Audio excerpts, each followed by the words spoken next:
আমার বগুড়াবাসী কেমন আছেন আপনারা সবাই? আল্লাহ বলছে, বান্দা নিরাশ হয়ে যেও না, ভরসা হারিয়ে ফেলো না। তুমি যেখানেই আছো, যেমন ভাবেই আছো, তোমার সাথী একজন।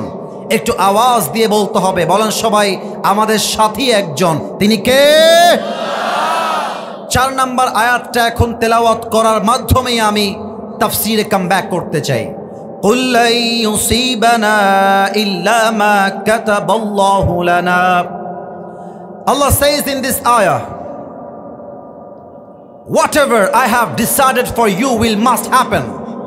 আল্লাহ বলছে, বান্দা তোমার কপালে যা লেখা আছে তা অবশ্যই ঘটবে। And whatever I have not decided for you will never happen. আমি আল্লাহ যা লিখে রাখি নাই তা কখনো হবে না। পারতপক্ষে বান্দা যদি সুখে দুঃখে রবের উপরে ভরসা করতে পারে, আল্লাহ তাআলা বলছেন, ওয়ালা তাহিনু ওয়ালা তাহজানু ওয়া আনতুমুল আ'লাউনা ইন কুনতুম মুমিনিন। ভরসা হারিও না, never be frustrated, put your trust on your Lord. রবকে ভরসা করো। যদি তুমি ইমানদার হতে পারো, তোমার একটা চুল কাফের বেঈমানরা বাঁকা করতে পারবে না। ঠিক কিনা বলো? আমি আল্লামা ইকবালের একটা কবিতা অ্যাড করতে চাই এই আয়াতগুলোর সাথে। আল্লামা ইকবাল একজন পাকিস্তানের টপ ফেমাস কবি, যাকে বলা হয় আরবিতে শায়ের। তিনি তার ভাষায় একটা উর্দু কবিতা লিখেছেন, 8 লাইনের কবিতা। আমার ভরসা আছে বগুড়াবাসীর উপরে। আমি যদি বাংলা তর্জমা নাও করি, এদের মেধা এত ভালো, এরা উর্দু কথাও বুঝতে পারবে বলে আমার ভরসা আছে। আমি জাস্ট আয়াতকে বোঝাবার জন্য উর্দু শেরটাকে কোট করতে চাই, বগুড়াবাসী কান খাড়া করবেন। আল্লামা ইকবাল লিখেছেন, গম কে বাদ খুশি জরুর আতি হ্যায়। আমি আবারও বলছি, गम के बाद खुशी जरूर आती है और ये खुशी रब के तरफ से ही आती है। हर रात के बाद दिन की रोशनी छा जाती है और सब्र करने वालों को नेमत मिल ही जाती है। जो दुख में भी रब को याद करता है, रब उसका हाथ कभी नहीं छोड़ता। जो दुनिया से कुछ ना कहे, बस अपनी रब से कहता है, उसकी दुआओं का जवाब खामोशी में आता है।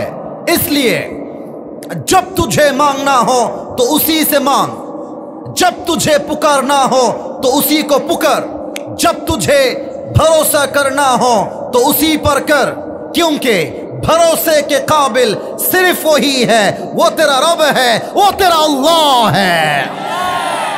বলেন তো, আমাদের কষ্টে দুঃখে আপদে বিপদে ভরসা করতে হবে এক সত্তার উপরে।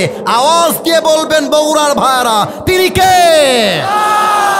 ভয় পেও না, বুক চিরে দাঁড়িয়ে যাও, আল্লাহর ভরসায় সাহসটা বাড়াও, আল্লাহর নামে আগুন জ্বালাও বুকে, সত্যের পথে চলো, সাহস রাখো মুখে। থেমে গেলে চলবে না, রক্তে আগুন ধরাও, আল্লাহর সৈনিক তুমি, সেই পতাকা উড়াও। আরে আল্লাহ যখন পাশে, কিসের এত ভয়? তাওয়াক্কুল করো, কাছে আসবে বিজয়। মিজানুর রহমান আজহারি হুজুর বলে গিয়েছিলেন, আধারে ভয় পেও না, আলো আছে আড়ালে, অন্ধকার পালিয়ে যাবে তুমি উঠে দাঁড়ালে। অতএব এই সব আয়াত, তর্জমা এবং উর্দু কবিতা, এই সব কিছুর মূল কথা একটা, পেছনে বেঈমান, ডানে বেঈমান, সামনেও বেঈমান, বামেও বেঈমান। বাট আমার ভরসা ভেঙে গেলে হবে না, আমার সাথী একজন। তিনি কে? এবার যাব ব্যাখ্যায়। কয়েকটা হাদিস বলতে চাই, ঘটনা আকারে দেখা যাক আমার হাদিসগুলো আগেই বুঝতে পারে কে। প্রশ্ন করছি, উত্তর দিবেন। কথা কি বোঝা যায়? একটু বললে ভালো হয়। কথা বোঝা যায়? বলেন তো, আমার নবীজির সবচাইতে কলিজার টুকরা মেয়ে, সবচাইতে কাছের আপন এবং সবচেয়ে ভালোবাসার সেই মেয়ের নাম কি ছিল বগুড়াবাসী? থ্যাংক ইউ সো মাচ, ধন্যবাদ। অনেক সুন্দর উত্তর দিয়েছেন। আরেকবার আওয়াজটা চাই, কারণ কি সামনে আওয়াজটা বেশি, বামে আওয়াজ পাইনি, ডানেও পাই নাই। আরেকবার, নবীর সবচাইতে কলিজার টুকরা মেয়ের নাম কি ছিল? মাশাআল্লাহ, রাইট আনসার। সেকেন্ড কোয়েশ্চেন, দ্বিতীয় প্রশ্ন, বলেন তো ফাতেমার স্বামীর নাম কি? ভাইজান ধন্যবাদ আপনাকে, সবাইকে ধন্যবাদ। লাস্ট প্রশ্ন, এটা আমার মনে হয় বাচ্চা বাচ্চা উত্তর দেবে, কেউ বাদ যাবে না। ফাতেমা এবং আলীর ঘরে দুইজন জান্নাতের সর্দার এসেছিল, এক হচ্ছে হাসান, দুই হচ্ছে,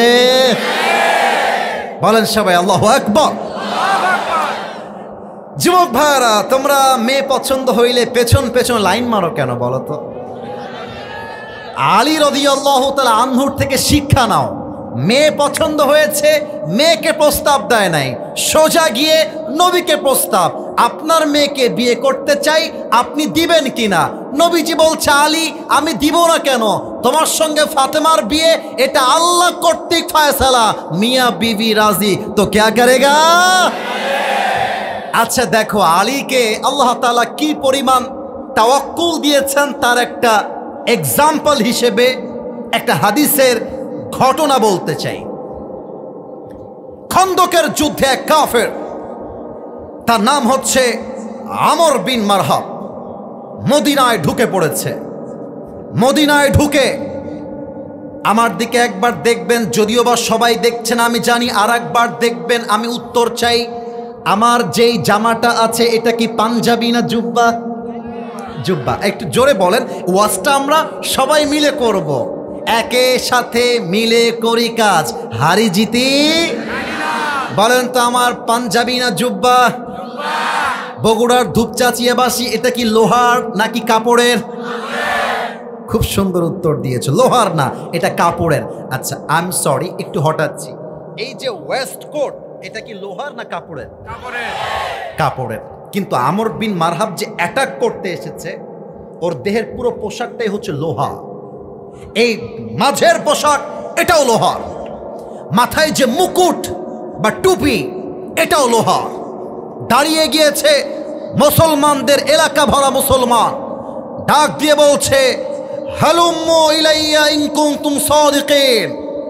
এই মুসলমান, তোরা যে বলিস আল্লাহর রাস্তায় শহীদ হয়ে গেলেই জান্নাতি হয়ে যাবি, কোন বাপের বেটা জান্নাতি হতে চাস আমার সামনে আয়। দাপট, হুমকি, অহংকার, সব সাহাবীরা বের হয়ে আসছে। নবীজি বলছে, ওমর যাও, এই এই ওসমান তুমি যাও, আবু বকর যাও, কেউ যায় না। কারণ কি? আমর বিন মারহাবের গায়ের শক্তি এত বেশি, সবাই তাকে ভয় পায়। কে যাবে হাত তুলো, কে যাবে হাত তুলো, কেউ হাত তুলছে না। আলীর বয়স সবচেয়ে কম, আলী হাত তুলেছে। সুবহানাল্লাহ পড়লে না যে আপনারা সবাই, ইয়া রাসূলুল্লাহ ফাআযান লি বিল মুশারাকা, গিভ মি চান্স। নবী আমাকে চান্স দেন। নবী বলছে, এই বাবু বসো। আলীকে নবী বলছে, বাবু বসো, ইজলিস ফাইন্নাকা লা তাযালু হাদিথা সিন্নি, you are very young in age, there are a lot of people those who are older than you। আরে বসো তুমি, বড়রাই হাত তুলছে, তুমি কে, বসো। আলী চুপচাপ বসে গেছে। আরে নবী ধমক মেরে দিয়েছে আমাকে, বসে গেলাম। কিন্তু বাক্যে আছে প্রবাদ বাক্য, ছোট মরিচের, এটা জোরে, ছোট মরিচের। সেকেন্ড টাইম আমর বিন মারহাব মারাত্মক একটা কথা বলেছে, বলছে, কোন বাপের বেটা আছিস বাপকে সন্তান হারা করতে চাস? কোন মায়ের সন্তান আছিস, মায়ের বুকের দুধ পান করেছিস, সে তার মাকে বুক হারা করতে চাস? কে আছিস দাঁড়িয়ে যা। কে তার সন্তানকে ইয়তীম করতে চাস? কে তার বউকে বিধবা করতে চাস? বুকের পাটা থাকলে দাঁড়িয়ে যা। কেউ দাঁড়ায় না। আলী দাঁড়িয়ে গিয়েছে, রাসূলুল্লাহ আমাকে একটা চান্স দিবেন না? একটা চান্স তো দিবেন। বসো আলী, তুমি বসো। আরে ওদিকে কেউ নাই, আমি এক্সাম্পল দিচ্ছি। আলী বসো, ওদিকে না, আমাকে দেখেন। আলী বসো, তুমি বসে পড়ো। থার্ড টাইম, কে আসবি আয়। আলী আবার হাত তুলেছে। এবার নবীজি বুঝে গেছে আলীর বয়স কম হতে পারে, বাট আলীর পুরো বুকটা ভরা কলিজা আর কলিজা, ঠিক কিনা বলো? এবার নবীজি বলছে, আলী তুমি আমার কাছে আসো। কেউ দাঁড়ায় নাই, আলী দাঁড়িয়েছে। তাওয়াক্কুল কাকে বলে বোঝার চেষ্টা করবেন। এবার এক্সাম্পল পেয়ে গেছি। এটা আমার হাতে কিসের বোতল? আর একটু জোরে, কিসের বোতল? একটা মিনিটের জন্য ভাববেন এইটা কোনো পানির বোতল নয়, বিশাল বড় একটা তরবারি, নাম হচ্ছে জুলফিকার। নবীজি জুলফিকার হাতে নিয়েছেন। আমি একটু মাইকটা হটাচ্ছি বোঝাবার জন্য। আলীকে সামনে নিয়ে বলছে, আলী এই নাও তোমার যুদ্ধের তরবারি, গো ব্যাক ফর ফাইট, যুদ্ধের জন্য ফিরে যাও। অ্যান্ড রিমেম্বার অন থিং, ইযহাব ফাইন্নাল্লাহ মাআকা, যুদ্ধের সময় কেউ তোমার সঙ্গে নেই, সঙ্গে আছে কে? একটু আসতে বললেন যে, বলেন না সবাই তিনি কে? আলী এবার মশান আছে তো মুসলমানের একটা অ্যাটিটিউড, ভাব। আলী হাঁটতে হাঁটতে আমর বিন মারহাবের সামনে এসে দাঁড়িয়ে গিয়েছে। এখন আমি এক্সাম্পল দেওয়ার জন্য আমার হাতটা উঁচুতে তুলব, আপনারা উঁচুতে দেখবেন। এইটার নাম সামিয়ানা, এইটার নাম কি আনা?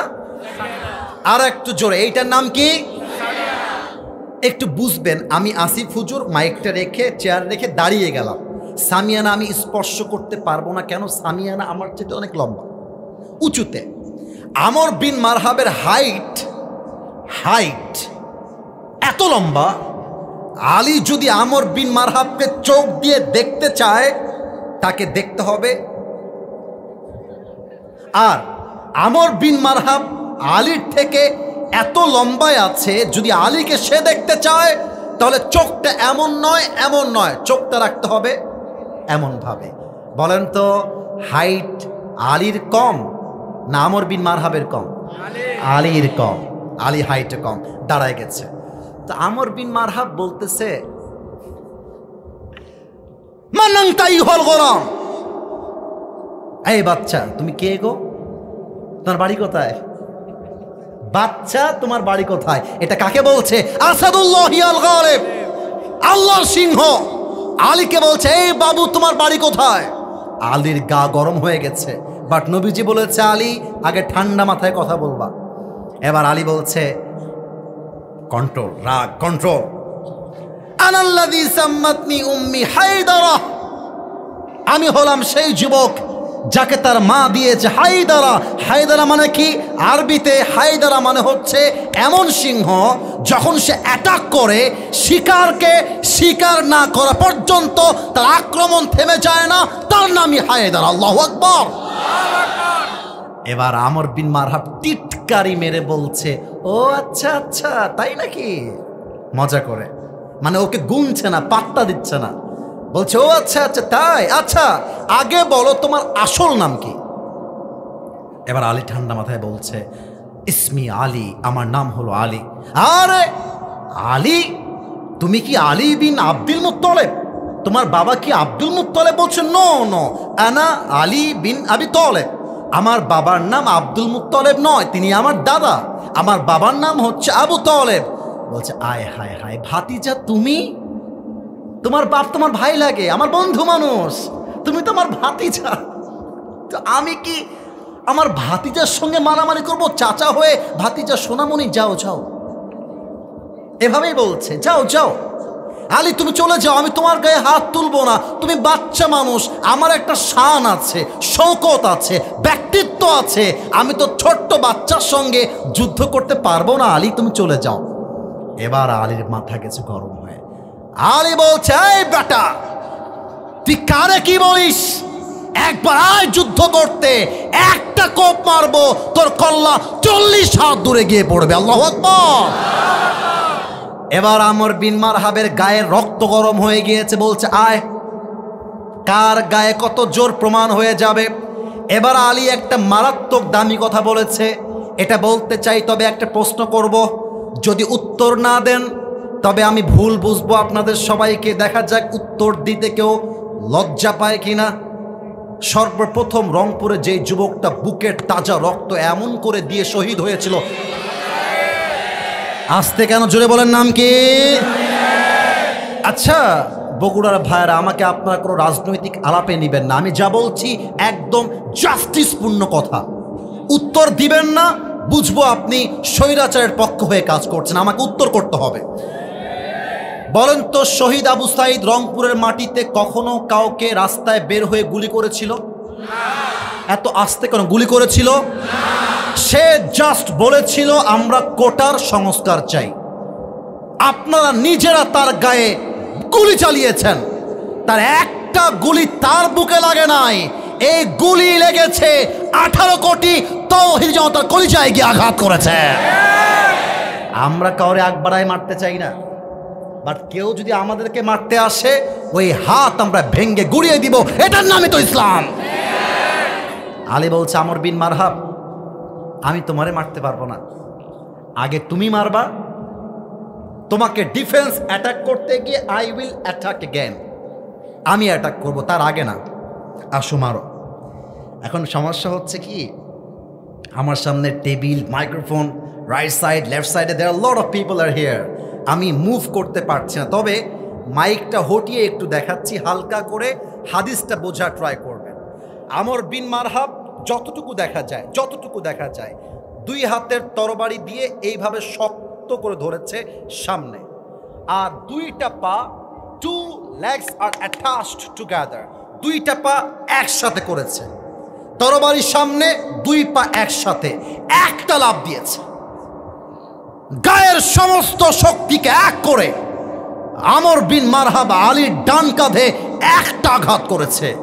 আর আলী বিন আবি তালেব রসুলের দেওয়া জুলফিকার হাতে তুলে একটা বাক্য বলছে, হাসবুনাল্লাহু ওয়া নি'মাল ওয়াকিল, নি'মাল মাওলা ওয়া নি'মান নাসির। যে আঘাতে আলীর দেহটা 2 ভাগ হয়ে যাওয়ার কথা, ওই আঘাত তাওয়াক্কুলের জন্য আলীর জামা পর্যন্ত স্পর্শ করতে পারে নাই। সুবহানাল্লাহ। এবার আলী বলছে, এই আমর বিন মারহাব, এবার তুই রেডি হ, এবার খেলা হবে, এবার তুই রেডি হ। এবার আমর বিন মারহাবের হাত পা কাঁপতে শুরু করেছে ভয়ে। বেটা, বয়স কম হলেই সাহস কম হয়ে যায় না। বগুড়ার যুবকদের গায়ের যে শক্তি, আমার মনে হয় বগুড়ার একটা যুবক অন্য জেলার 10টা যুবকের সমান হয়ে যাবে। আলী বলছে, রেডি হ, তোকে দেখে নিব আজকে। এবার আলী পেছনে আসছে, 2 স্টেপ ব্যাক। হাসি না, শোনো, আগে বোঝো, হাদিসটা বোঝো। 2 স্টেপ ব্যাক, সামনে নয় পেছনে গেছে। কারণ রেস যখন হয়, দৌড়াবার রেস, দেখবেন যে দৌড়াবে সে পেছনে পা রেখে তারপর দৌড় মারে, এতে স্পিড পাওয়া যায়। আলী পেছনে আসছে 2 ধাপ, তরবারিটা এমন করে ধরেছে, 2 legs are attached together, 2টা পা একসাথে করে একটা জমিন থেকে লাফ দিয়ে উঁচুতে উঠে গেছে। আর তরবারিটা সামনের থেকে পেছনে এমন ভাবে নিয়ে উঁচুতেই পড়ছে আলী। নারায়ে তাকবীর, আল্লাহু আকবার বলে একটা কোপ মারছে। আমর বিন মারহাবের দেহের যে লোহার পোশাক ছিল ওইটা ভেঙ্গে গুঁড়ো হয়ে আমর বিন মারহাবের দেহটা 2 কোপে 2 আলাদা হয়ে দেহটা বিচ্ছিন্ন হয়ে জমিনে পড়ে গিয়েছে। সাহস কাকে বলে? এবার আলী তার পা দিয়ে লাথি এই পাশে এক পার্ট, এই পাশে আর একটা নিয়ে এই পুরো দেহটা 2 দিকে ভাগ হয়ে গেছে। আমি কি ওয়াজ করতেছি এমনি? কথা কি বোঝা যায়? এবার লাথি মেরে এভাবে লাথাইতে 2টা এক করছে। এবার আলী তার ডান পাটা ওই কাফেরের বুকের উপরে এমনে তুলে দিয়েছে। এবার আসেন মূল মেসেজ, মূল তাফসীর, মূল ব্যাখ্যা। এবার আলী তার বুকের উপরে পা রেখে বলছে, এই বেটা কাফের, কাইফা তুকাতিলুনি আনতা তা'বুদু হাজারান ওয়া আনা আবদু রাব্বি মুহাম্মদ। এই কাফের, তুই আমাকে মারবি কেমন করে? তুই মূর্তিকে তাওয়াক্কুল করিস, আমি আমার রবকে তাওয়াক্কুল করি। আর যে রবকে তাওয়াক্কুল করে তাকে কোনো বেঈমান কাফের একটা চুল বাঁকা করার কোনো ক্ষমতা রাখে না। তাহলে কি বুঝলেন? এখন থেকে বিপদে আপদে পড়লে ভরসা করবেন বউকে না আল্লাহকে? ভরসা করবেন নেতাকে না আল্লাহকে? ভরসা করবেন বন্ধুকে না আল্লাহকে? এবার সবাই 2 হাত তোলেন, সবাই 2 হাত তোলেন। প্রিয় ভাইয়েরা আমার, আমি সবাইকে একটা প্রশ্ন একদম সোজা সাপটা করতে চাই। আমাকে কমিটির ভাইদের সাথে কথা হয়েছে স্পষ্ট, 1 ঘন্টা ওয়াজ হবে, তার বেশি না। তবে 1 ঘন্টা পার হয়ে যাচ্ছে, আমি একটা প্রশ্ন করতে চাই, দোয়া হবে না ওয়াজ চলবে? এত আস্তে কেন? দোয়া হবে না ওয়াজ চলবে? আমার তো মনে হয় আর 10 মিনিট নয়, ভোর রাত পর্যন্ত ওয়াজ হলে প্রত্যেকটা যুবক ওয়াজ শুনে বাসায় ফিরে যাবে। আমাকে ওয়াদা দাও, বলেন সবাই হুজুর। আর একটু জোরে বলা যায় না হুজুর? আমরা ওয়াদা দিলাম, দোয়া করে একসাথে বাসায় যাব। আওয়াজ করে বলেন সবাই ইনশাআল্লাহ। আমি বড্ড অবাক হয়ে গেলাম, 1 ঘন্টা যাবৎ কথা বলছি, আমার যুবকরা চাতক পাখির মতো বসে আছে, মুরব্বীরা বসে আছে। এটাই প্রমাণ করে এই বগুড়ার জমিন থেকে ইসলামের ঘাঁটি তৈরি হবে। এখানে আমার অনেক মুরব্বীরা আছেন।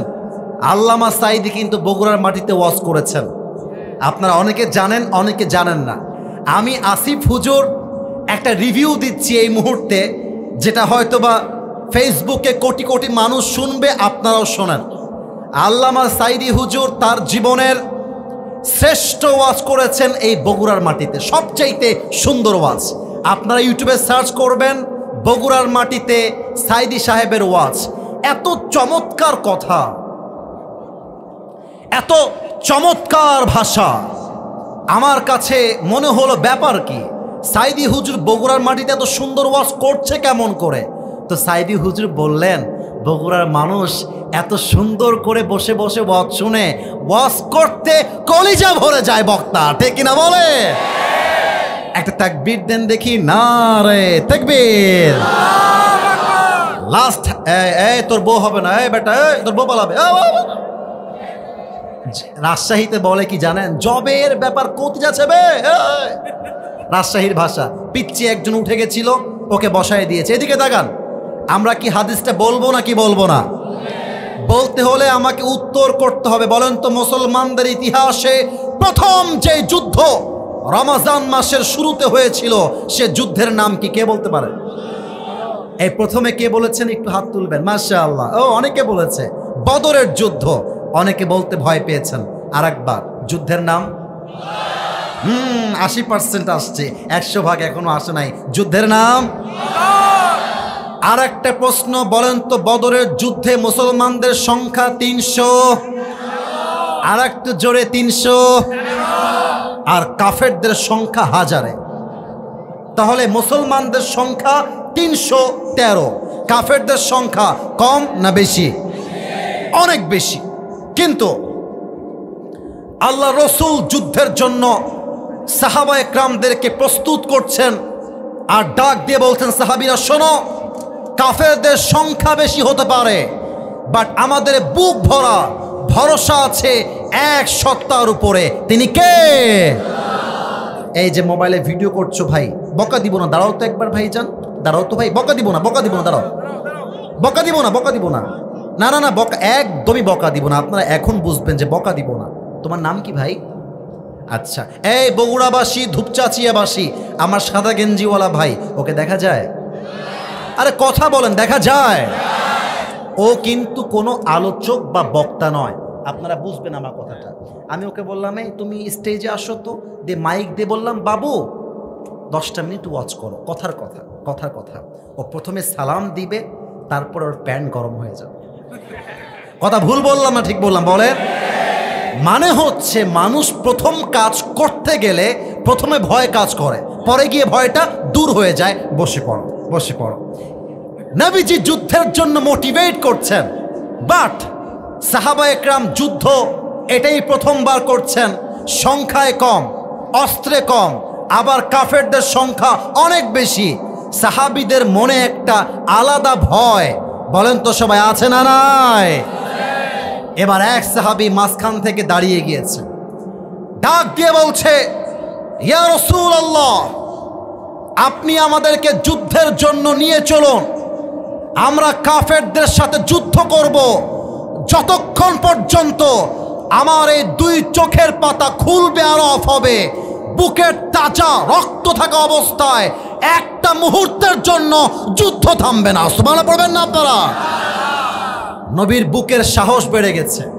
এবার 2 জন বাচ্চা কিশোর পেছনে কই যায়, 3-4 জন, এই ও আচ্ছা আচ্ছা, তার মানে 1 ঘন্টার বেশি ওয়াজ করা যাবে না, বুঝে গেছি। আমি বগুড়াবাসী listen to me with full concentration. আমার দায়িত্ব শেষ, কারণ আমার ফর্মে লেখা আছে 1 ঘন্টা। 1 ঘন্টা শেষ, তাও ওয়াজ করছি কেন? আপনারা ভালোবাসেন আমাকে, আমি ভালোবাসি আপনাদেরকে, ঠিক কিনা বলেন?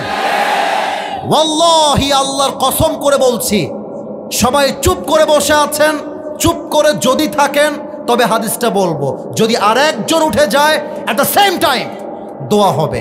আপনারা কি চান, দোয়া হবে না হাদিসটা শেষ হবে? সবাই একবার হাত তুলে তাকবীর দেন তো, নারায়ে তাকবীর। আমি আবারও বলছি, আমার 5 মিনিট সময় লাগবে। This is my last part of speech, এটা আমার শেষ হাদিস। এবার 2 কিশোর আসছে, বয়স হবে মাত্র 8 থেকে 10, একদম কিশোর। নবীকে এসে বলছে, ইয়া রাসূলুল্লাহ, সামি'না আন্নাল আদাদা কালিল, আমরা শুনেছি যুদ্ধের জন্য সৈনিক দরকার, আমরা 2 ভাই এসেছি যুদ্ধ করে শহীদ হওয়ার জন্য। সুবহানাল্লাহ পড়বেন না আপনারা? নবীজি বলছে, এই 2 জন বাবু, যাও যাও বাসায় যাও। আরে তোমাদের গায়ে তো শক্তিই নাই, তোমরা তরবারি তুলবা কেমন করে? যাও যাও বাসায় যাও। এবার বড় ভাই বলছে, ইয়া রাসূলুল্লাহ, আপনি আমার ছোট ভাইকে না আনেন সমস্যা নাই, বাট আমার গায়ে শক্তি বেশি, আমার বয়স বেশি, আপনি আমাকে নেন। এবার ছোট ভাই বলছে, ইয়া রাসূলুল্লাহ, আমার ভাইয়ের বয়স বেশি, গায়ে গোস্ত বেশি, আমার বয়স কম হতে পারে, বাট আমার গায়ে বড় ভাইয়ের চাইতে শক্তি বেশি। আল্লাহু আকবার। রসুল পড়ছে মহা বিপদে, কারে বাদ দিয়ে কারে নেওয়া যায়। এবার নবীজি বলছে, বাবুরা শোনো, কোনো কথা হবে না, 2 জন মিলে তোমরা কুস্তি করো, ফাইট, রেসলিং, WW, নাম আছে না নাই? করো, যুদ্ধ করো, দেখা যাক কে পারে। আমার পাশে আমার স্যার আছেন, আমি হাদিসটা স্যারকে দিয়ে এক্সাম্পল দিয়ে শেষ করব। স্যার হচ্ছে আমার বড় ভাই, আমি আসিফ হুজুর হলাম ছোট ভাই। বড় ভাই শুনেছে কুস্তি হবে, কে কাকে আগে ফেলতে পারে। বড় ভাই ল্যাং মেরে, পা দিয়ে ল্যাং মেরে এমন করে ধরে ছোট ভাইকে শোয়াই দিয়েছে, আর গলার টিপে বলছে, কিরে যাবি কোথায়? আমাকে বাদ দিয়ে যাবি? আমি যাব, আমার গায়ে শক্তি বেশি।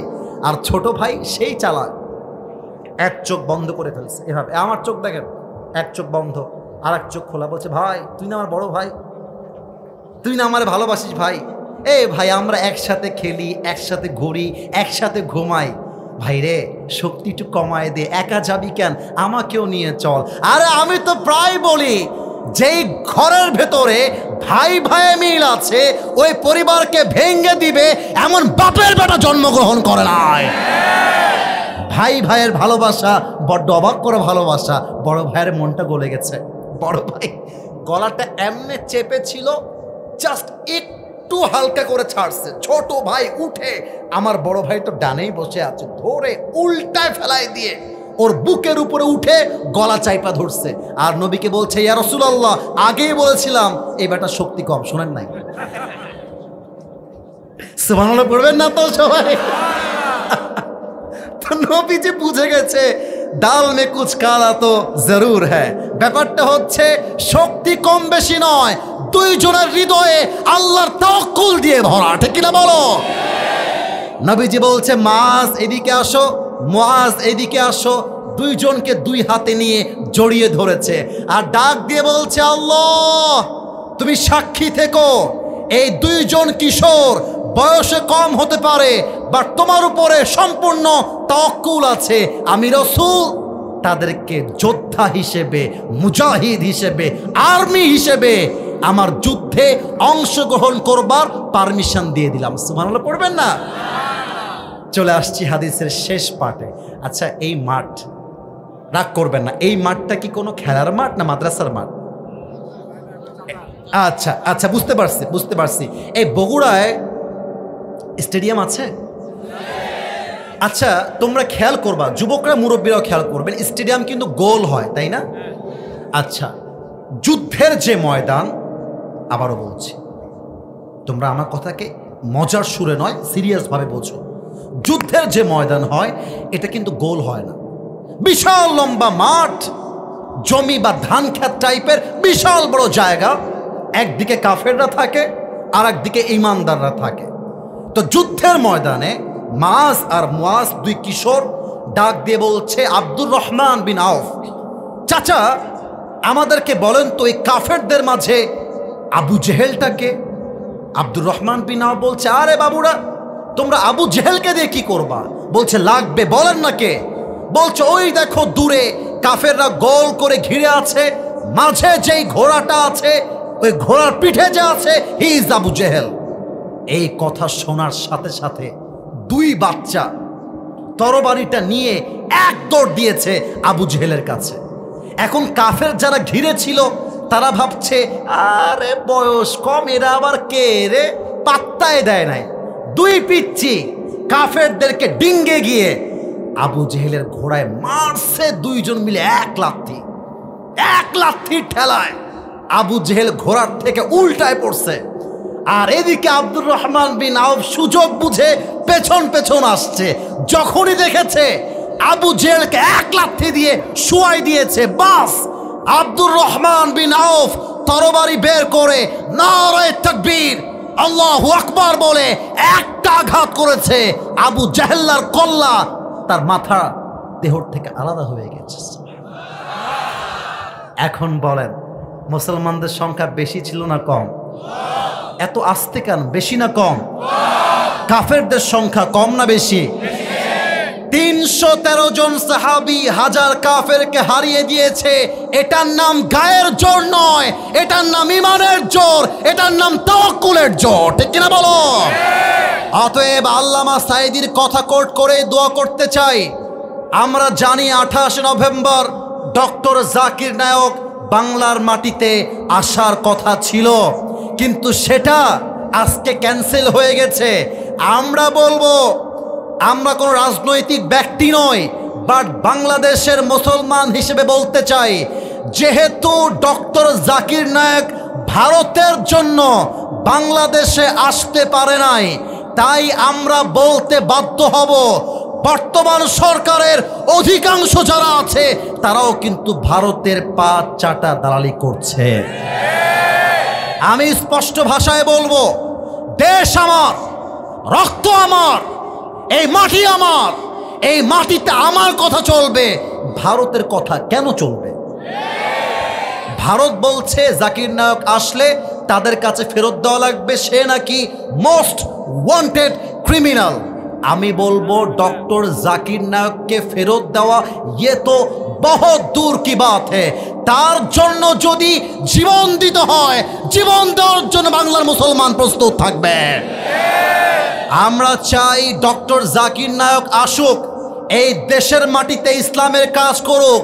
যেই দেশে 90% বেশি মুসলমানদের বসবাস, সেই দেশে যদি একজন আলেম এসে ইসলামের কথা বলতে না পারে, এর চাইতে বড় আফসোস বাংলার জন্য আর কিছুই হবে না, ঠিক কিনা বলো? আল্লামা সাঈদী বলতেন, তোমরা ভারতের দালালি করা বন্ধ করে দাও আর আমাদেরকে মৌলবাদী বলে গালি দেওয়া বন্ধ করে দাও। কারণ মৌল মানে মূল থেকে আসে যারা, আমরা আছি মূলে, তোমরা আছো আগায়। বাড়াবাড়ি বেশি করতে যেও না, বেশি বাড়াবাড়ি করলে 16 কোটি মানুষ মিলে গাছের গোড়ায় একটা ঝাঁকুনি মারবে, মামুর বাড়ি দিল্লি গিয়ে পড়বা, দিল্লি গিয়েই তারা পড়েছে। অতএব আমি বাংলার মুসলমানদেরকে বলবো, তাওয়াক্কুল নিয়ে সামনে এগিয়ে যান। শেষ ঘোষণা, শেষ কথা, আগামীর সংসদে আল্লাহর কোরআন দিয়ে সংবিধান পাস করতে হবে। দুই হাত তুলে বলো ঠিক কিনা? অতএব যা আছে আমার স্টেজে আজকে যেই পরিমাণ লোক আছে, আমার তো মনে হয় তাকবীর দিলে স্টেজ ভেঙেই নিচে পড়ে যাবে। তো যাই হোক, সব মিলিয়ে আমি খুশি। আর একবার জিজ্ঞেস করছি, শুকরিয়াত আওয়াজটা আমি খুব ভালো করে পাই নাই। বগুড়াবাসী কেমন আছেন আপনারা সবাই? বগুড়ার মানুষ হতে পেরে আপনারা সবাই খুশি না বেজার? এই বগুড়ার মাটি হচ্ছে শহীদ প্রেসিডেন্ট জিয়াউর রহমানের মাটি, যিনি 1971 সালে বাংলাদেশকে স্বাধীনতার ঘোষণা দিয়ে বাংলার মানুষের মনোবলকে উজ্জীবিত করেছিলেন এবং শহীদ জিয়াউর রহমান বগুড়ার সন্তান হয়ে দেশের জন্য জীবন দিয়ে প্রমাণ করে দিয়েছেন বগুড়ার সন্তানকেও কাপুরুষের সন্তান নয়, সব এরা বীর পুরুষের সন্তান। আপনারা আমার সাথে একমত হবেন কিনা জানি না, বাট এটা মিডিয়ার সামনেই বলছি, বগুড়ার মানুষকে কিন্তু প্রত্যেক জেলার মানুষ ভয় পায়। এটা বাস্তব।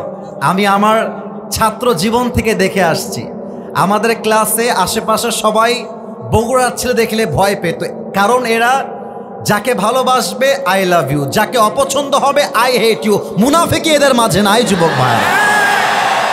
আপনারা শুনলে আরো খুশি হবেন যে আমাদের বগুড়া জেলার দই কিন্তু জাস্ট বগুড়াতেই ফেমাস না, গোটা বিশ্বে বগুড়ার দইয়ের একটা জনপ্রিয়তা রয়েছে, তাই না? আমি এর আগেও বগুড়ায় আসছি, আমি খেয়াল করেছি বগুড়ার মিষ্টির মতো বগুড়া মানুষের চেহারাগুলোও মিষ্টি, মেয়েরাও মনে হয় মিষ্টি, বাট আমি দেখি নাই। আল্লাহ প্রত্যেকটা যুবককে দিনদার মেয়ে দেখে বিয়ে করার তৌফিক দান করে পড়েন সবাই আমিন। আর একটা কথা বলতে চাই, বগুড়ার মাটি নিয়ে অনেকে দেখা যায় বাজে বাজে কথা বলে, আমাদেরকে খ্যাত বলতে চায়, বগুড়ার ভাষাকে তারা কটাক্ষ করতে চায়। বেটা, বগুড়ার মতো মমইন তুমি কোথায় দেখাইতে পারবা বলো? আমাদের বগুড়ার যুবকদের যে স্পৃহা, এদের গায়ে যে তাজা রক্ত, এদের আওয়াজ শুনলে মনে হচ্ছে একটাও আমার সামনে বিড়ালের বাচ্চা নয়, সব সিংহের বাচ্চাগুলো আমার সামনে বসে আছে। খালি বললেই হয় না, করে দেখাইতে হয়। ইভেন আপনাদের মনে আছে কিনা ছাত্র অভ্যুত্থানে বগুড়ার যুবকরা বুকের তাজা রক্ত দিয়ে প্রাণ দিয়ে কাজ করেছে। এটা হচ্ছে আমার সেই বগুড়ার মাটি। আমি দোয়া করে দেই আল্লাহ বগুড়ার সোলপোলকে ইসলামের জন্য কবুল করে পড়েন সবাই আমিন। আমি পোস্টার পলে ফেলেছি, বগুড়ার মানুষের হাল চালও জিজ্ঞাসা করে ফেলেছি, এবার সোজা যেতে চাই কোরআনের দিকে। আমি সবাইকে একটা আবদার রাখবো, এখানে বিএনপির লোক আছেন আমি জানি, এখানে জামাত ইসলামের লোক আছেন আমি জানি, এটা কওমি মাদ্রাসা, আমি নিজেও কওমি মাদ্রাসায় পড়াশোনা করেছি, এখানে কওমি মাদ্রাসার ছাত্ররাও আছে, এটাও আমি জানি। তবে আমি আসিফ, যারা আমাকে চিনেন একটু হলেও, আমি কখনো কোনো ব্যক্তিকে দলকে আঘাত করে কথা বলি না, এবং এটা আমি শিখেছি আল্লামা সাইদি হুজুরের থেকে, এটা আমি শিখেছি ডক্টর মিজানুর রহমান আজহারি হুজুরের থেকে। মাথায় রাখবেন, হিংসা দিয়ে বিশ্ব জয় করা যায় না, অহংকার দিয়ে বিশ্ব জয় করা যায় না, বিশ্ব জয় করতে হলে ভালোবাসা দিয়ে বিশ্ব জয় করতে হয়, তবেই আপনি বিশ্ব জয় করতে পারবেন। আমি যে কথাগুলো বলবো, বিএনপির ভাই আপনি আপনার গায়ে মাখবেন না, জামাতের ভাই আপনি আপনার গায়ে মাখবেন না, কওমির ভাই আপনি আপনার গায়ে মাখবেন না। আমি গায়ে মাখার জন্য বলবো না, হক কথা হক কথা, হকের সাথে আমার কোনো প্রকার কোনো আপোষ করলে চলবে না যুবক ভাইরা, বলো। আমি বগুড়ার মাটি থেকে আজকে 3টা দাবি পেশ করতে চাই, যেটা পুরো বাংলাদেশের মানুষ দেখবে। যদি আপনারা একমত হন, আপনারা জাস্ট আমাকে ঠিক বলে অ্যাপ্রিসিয়েট করলেই দ্যাটস এনাফ। আপনারা কি রাজি আছেন নাকি নাই? আওয়াজটা ডানে আসে নাই, বামেও আসে নাই, রাজি আছি নাকি নাই? 1 নাম্বার কথা, আগামীর ফেব্রুয়ারি মাসে নির্বাচন হবে বলে আমরা জানতে পেরেছি। মুসলমানদের একটা দাবি আছে আগামীর সংসদ নিয়ে, আগামীর দেশকে নেতৃত্ব নিয়ে। প্রথম দাবি, আগামীতে কোনো প্রধানমন্ত্রী হিসেবে এই দেশের মাটিতে আমরা কোনো নারীকে ক্ষমতার চেয়ারে সেকেন্ড টাইমের জন্য আর দেখতে চাই না। আমি কি এটা ভুল বললাম না ঠিক বললাম? আমরা নারীর ক্ষমতা দেখেছি, দেশটা প্রায় ধ্বংসের দিকে গিয়েছে। আমরা আগামীতে নারীকে নয়, পুরুষকে ক্ষমতার চেয়ারে দেখতে চাই। এখন অনেক বোনেরা আজকের মাহফিলে এসেছেন, বলতে গেলে পুরুষের চাইতে নারীরা অনেক বেশি এসেছে। তবে মা বোনদেরকে বলবো, আম্মা জান আমি আপনাকে স্যালিউট জানাই, আমার মাকে আমি সম্মান জানাই, আমি আমার বোনকে সম্মান জানাই, আমি আমার ওয়াইফকে স্যালিউট জানাই, আমি আমার প্রত্যেকটা মাকে, ভাবিকে, আমার খালাকে, আমার বউকে, প্রত্যেকটা মা বোনকে আমরা কলিজার থেকে শ্রদ্ধা জানাই। তবে ইসলাম আপনাকে নেতৃত্ব দেয় নাই, ইসলাম আপনাকে দিয়েছে ঘরে স্বামীর খেদমত করা, ইসলাম আপনাকে দিয়েছে ঘরের সন্তানকে আলীর মতো গড়ে তোলা।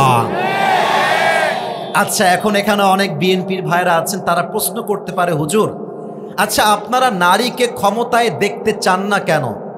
নারী ক্ষমতায় আসুক এটা ইসলাম সাপোর্ট করে না কেন?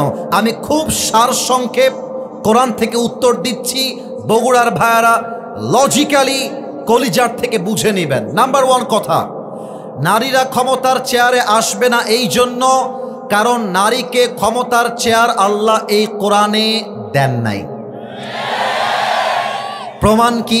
আপনি খোলেন সূরা নিসা, আল্লাহ তাআলা বলছেন আর-রিজালু কাওয়ামুনা আলান নিসা, the man are protectors over women. আল্লাহ বলছেন আমি পুরুষদেরকে নারীর উপরে নেতৃত্ব দিয়েছি, আমি পুরুষদেরকে নারীর উপরে ক্ষমতা দিয়েছি। নারীর রক্ষণাবেক্ষণ করবে নারী নয়, নারীর দায়িত্ব নিবে একজন পুরুষ। এটা কি আমার কথা না কার কথা? পেছনে আওয়াজ, সামনে আওয়াজ পাইনি। এটা কি আসিফ হুজুরের কথা না কার কথা? আচ্ছা, এখন প্রশ্ন হতে পারে, হুজুর কেন আল্লাহ পুরুষকে দায়িত্ব দিলেন? তার মানে কি নারীর সম্মান কম? তার মানে কি পুরুষের সম্মান বেশি? ব্যাপারটা এরকম নয়। এবার বগুড়ার যুবকদের মেধা জাস্টিফাই চলবে। যদি তোমরা আমাকে ভালোবাসো, যদি আমার কথা তোমার সাথে যায়, উত্তর দিতে ন্যূনতম লজ্জাবোধ করবা না। আমাকে বলো তো, তুমি যখন বাচ্চা ছিলা, you were just like a new born baby, একদম নবজাতক শিশু। লজ্জা নয়, জাস্ট উত্তর চাই। তোমাকে কি তোমার বাবা বুকের দুধ খাওয়াইছে না মা? Right answer. আর একবার, বাবা না মা? এখন আপনি যদি বাপকে বলেন যে আব্বা তুমি আমাকে দুধ খাওয়াইলা না কেন, প্রশ্ন কি লজিক্যাল হবে না ইললজিক্যাল হবে? ইললজিক্যাল। কারণ কি? বাবাকে আল্লাহ দুধ খাওয়ানোর যোগ্যতা দেন নাই, বাবাকে আল্লাহ তাআলা সেই সামর্থ্য দেন নাই। এটা হচ্ছে মায়ের যোগ্যতা, এটা মায়ের দায়িত্ব। আচ্ছা, আর একটা এক্সাম্পল দেই। আপনার বয়স 15 বছর, দেখা যাক মনোযোগ আছে কিনা। বয়স কত বছর? পেছনে আওয়াজটা একটু কম আসলো। কত বছর? ঘুম থেকে উঠেছেন, দুপুর বাজে 12টা, দেখছেন বাসায় বাজার নাই, বাজার করে নিয়ে আসা হয় নাই। আপনি কি মাকে বলবেন বাজার কিনলা না কেন, না বাপকে বলবেন? কারণ এটা মায়ের দায়িত্ব নয়, এটা বাবার দায়িত্ব। আরো এক্সাম্পল দিচ্ছি, ভালো করে বুঝে আসবে। আচ্ছা বলেন তো যুবক ভাইয়েরা আমার, তোমার পড়াশোনার খরচ যদি কেউ না দেয়, তুমি কি মাকে ধরবা না বাপকে ধরবা? তার মানে মায়ের দায়িত্ব আলাদা, বাবার দায়িত্ব আলাদা। এখানে ব্যাপারটা এরকম নয় যে মা দুধ খাওয়ায় বিধায় বাবার কোনো সম্মান নাই। এর মানে এটা নয় যে বাবা বাজার করে মানে মায়ের কোনো মূল্য নাই।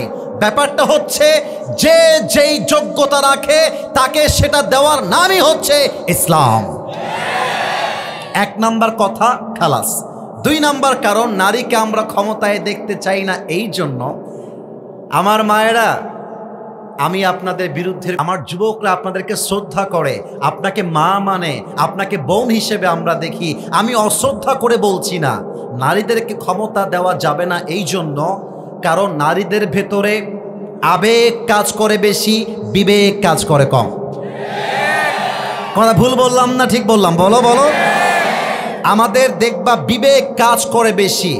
ইভেন পুরুষের মন কিন্তু পাথরের মতো শক্ত, হাজার কষ্ট পেল পুরুষের চোখ দিয়ে পানি নয়, মুখ দিয়ে মুচকি হাসি বের হয়ে যায়। আর নারী একটু কষ্ট পেলেই ছ্যাঁকা খেয়ে ব্যাকা হয়ে যায়। তো নারীকে ক্ষমতার চেয়ারে দিলে কি হতে পারে? মনে করো বাংলাদেশের সাথে ভারতের যুদ্ধ শুরু হয়ে গেছে, এক্সাম্পল দিচ্ছি, আর ক্ষমতার চেয়ারে বসে আছে একজন নারী। মাথায় রাখবা, নারী যখন রক্তপাত দেখবে, গুলি দেখবে, অ্যাটাক দেখবে, বিমান হামলা দেখবে, নারী হিসেবে তার ফিতরত অনুযায়ী তার মাথা কাজ করবে না। আর পুরুষ মানুষের নেচার হলো তার সামনে কাউকে যদি কোপ দিয়ে কল্লা আলাদাও করে দেওয়া হয়, পুরুষ পেছুপা হবে না, পুরুষ সামনের দিকে এগিয়ে যাবে, এটা নামে পুরুষ। নারীদেরকে আল্লাহ আবেগ দিয়েছেন বেশি।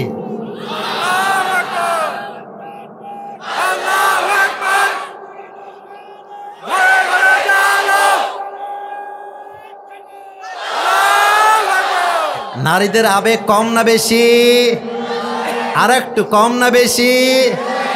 বেশি। আর আমাদের বিবেক বেশি, দায়িত্ব বেশি। অতএব দায়িত্ব নারী নয়, দায়িত্ব পাবে একমাত্র পুরুষের ক্ষমতার দায়িত্ব, ঠিক কিনা বলেন?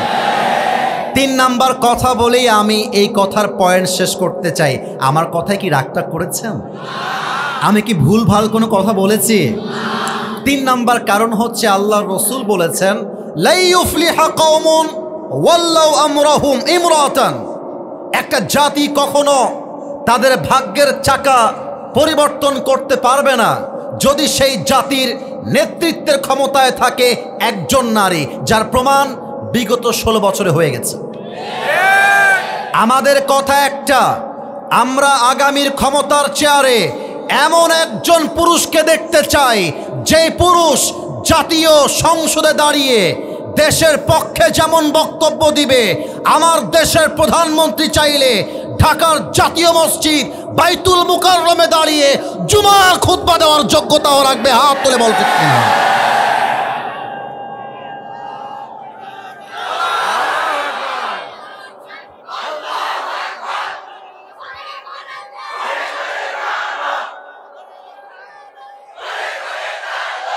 আমার সাথে তাকবীর দেন, নারে তাকবীর। সাউন্ডটা আর একটু ক্লিন হবে, আর একটু বাড়ায় দেওয়া লাগবে। আপনাদের বউ আছে কার কার? একটু হাত তোলেন। বউ? আচ্ছা, আপনাদের বউ আছে। আচ্ছা, হাত নামান। এবার কপাল পোড়া সিঙ্গেলরা হাত তোলো সবাই। ইন্না লিল্লাহ। স্যার কোথায়? তোমাদের বউ নাই? কি বলেছে রে বা? কি বউ নাই? আল্লাহ সবাইকে দিনদার নেককার বউ দিয়ে দিক। পড়েন সবাই আমিন। আমি আমার ওয়াজে বলেছিলাম, শীতকালে যার বউ নাই তার জীবনে কিছুই নাই। শীতকালে কম্বল দিয়ে শীত দূর হবে না, ল্যাপ দিয়ে শীত দূর হবে না, ঘরে ঘরে বউ দরকার। আব্বা বোঝে না, আব্বা বোঝে না। আব্বা খালি কয় যে নিজের পায়ে দাঁড়িয়ে বিয়ে কর। আর মেয়েদের কথা কি বলবো, মেয়েরা টাকা পাইলে বুইরা টাকলার সাথেও বিয়ের পিড়িতে বসে যায়। আল্লাহ এমন মেয়েদেরকে হেদায়াত দান করুক। পড়েন সবাই আমিন। 3টা তাকবীর হবে। তোর বউ পাবি না, তোর বউ পাবি না। এই বসো বসো, সিট ডাউন, বসে পড়ো। প্রথম তাকবীর দিবেন প্রিয় বিবাহিত ভাইয়েরা, দ্বিতীয় তাকবীর দিবেন আমার প্রিয় সিঙ্গেল ভাইয়েরা। বিবাহিত ভাইয়েরা রেডি হয়ে যান, একটা কাশি দেন। ওরে বাবারে বাবা, পেছনে আমার বিবাহিত ভাইয়েরা, সামনেও বিবাহিত ভাইয়েরা। দেখা যাক কারা জিতে। সিঙ্গেলরা চুপ থাকবা, বিবাহিত ভাইয়েরা আমি বলবো লিল্লাহি তাকবীর, আপনি বলবেন আল্লাহু আকবার। জাস্ট ম্যারিড পিপল, বিবাহিত ভাইয়েরা নারে তাকবীর। আপনারা নাম্বার পেয়েছেন 75। এবার আমার সিঙ্গেলদের পালা। সিঙ্গেলরা কাশি মারো। দেখা যাক কারা জিতে। ক্যামেরায় রেকর্ড হচ্ছে। সিঙ্গেল ভাইয়েরা নারে তাকবীর। বিবাহিত ভাইয়েরা আমাকে মাফ করে দিবেন। আজকে আমার সিঙ্গেল ভাইয়েরা বলতে গেলে 95 নাম্বার পেয়ে পাস করেছে। আরে সিঙ্গেলদের গায়ের জোরই আলাদা। এরাই আগামীর বাংলাদেশকে ইসলামের বাংলাদেশ গড়ে তুলবে।